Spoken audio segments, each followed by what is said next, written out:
বড় লোকের মেয়েরা যখন ডিপ্রেশনে যায়। মম, আমার মনে হচ্ছে আমি আস্তে আস্তে ডিপ্রেশনে চলে যাচ্ছি। মম, আমার কিচ্ছু ভালো লাগছে না।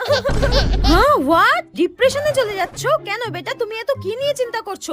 আমাকে বলো, আমার কাছে সবকিছু শেয়ার করো অন্তত। একটা সত্যি কথা বলো তো বেটা, তোমাকে কি কোনো ছেলে চিট করেছে? আমাকে বলো, সেই ছেলের ক্যারিয়ার আমি নষ্ট করে দেব। না মম, ওরকম কিছুই না, আমি কোনো রিলেশনে নেই মম।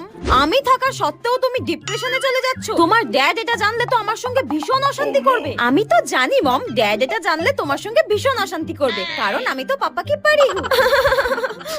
ঠিক আছে বেটা, তুমি কোনো চিন্তা করো না, আমি তোমার এক্ষুনি ফ্লাইটের টিকিট বুক করে দিচ্ছি। তুমি তোমার ফ্রেন্ডদের নিয়ে বাইরে দিয়ে কোথাও ঘুরে এসো। তোমার ফ্রেন্ডসদের টিকিটও আমি বুক করব। হ্যাঁ, সত্যি বলছো মম? আমরা বন্ধুরা মিলে বাইরে কোথাও ঘুরতে যাব আর সমস্ত টিকিট তুমি কেটে দেবে? আমি তো এটাই চেয়েছিলাম। আমার যে কি মজা হচ্ছে, ফ্লাইট ধরে সোজা দেশের বাইরে।